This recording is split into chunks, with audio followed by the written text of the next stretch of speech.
When I was an undergrad at the University of Virginia, I took a life-changing course, Ethics and Beliefs After the Holocaust. And I truly believe that it is one of the reasons that I am a rabbi today, because it forced me to ask some hard questions and to internally restructure my beliefs and my logic so that the world could make sense in the face of evil, in the face of tragedy, to wonder about my own concept of humanity and theology.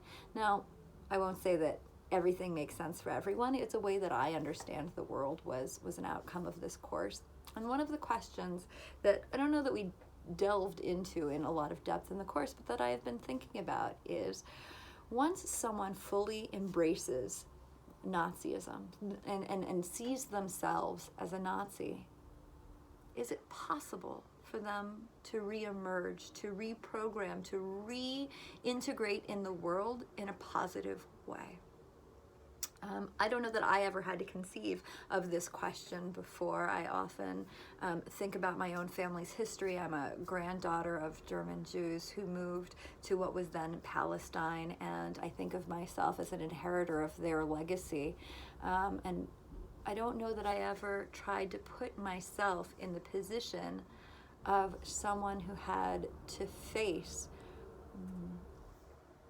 knowing that my ideology was wrong or has been rejected by, I don't know, the winners of the war, as it were. But denazification was a process that began after the war from the 4 occupying Allied forces in Germany, those forces, of course, being the United States, Great Britain, France, and the Soviet Union. And while each of them endeavored a denazification process, they all sort of approached it differently. But starting in 1946, there were 5 categories of involvement with Nazism identified. There were the major offenders, and of course you can name some of those. Offenders, lesser offenders, followers, and persons exonerated. And while each of the 4 occupying forces tried to have consequences or punishments or reprogramming that fit the individual categories, they all were a little bit different. So some of them included banning the Nazi Party and making the advocating for National Socialist ideas punishable by death. The swastika and other Nazi emblems were banned in public, and Germans were made to complete questionnaires about the extent of their involvement in Nazism, so sort of self-identify what their role was. And some ex-Nazis were taken on tours of concentration camps or made to watch video clips of Jewish prisoners, although one wonders how different that was than potentially having been involved firsthand. Did it work? Well, the 1950s and 60s were an era of forgetting. Germany paid billions of Deutschmarks in compensation to some Jews, but few Nazis fundamentally were prosecuted.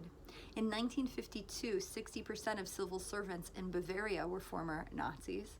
And it was only in the 1960s when a new generation of Germans began asking their parents, "What did you do in the Third Reich?" that real transformation began, and new Germans, sensitive to their recent history, emerged.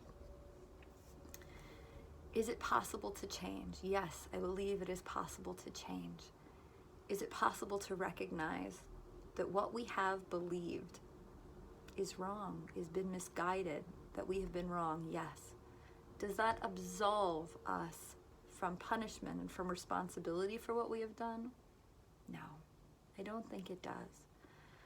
I think that there has to be both a sense of change, but also of punishment. Just because we regret something that we have done doesn't mean that we are no longer responsible to it or for it.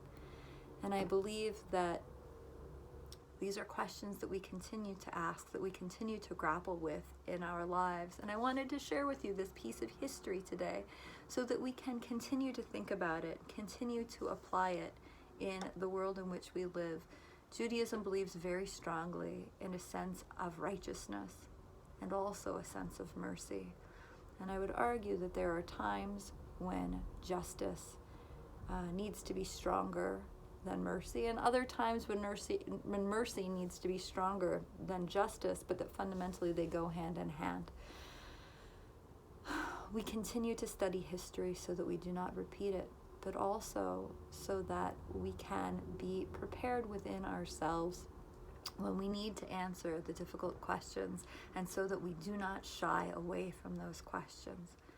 Let us embrace reality, and let us try to understand our role within making the world the best world that we can. After all, I do believe that that is what it means to be Yisrael, to be among those who struggle with God.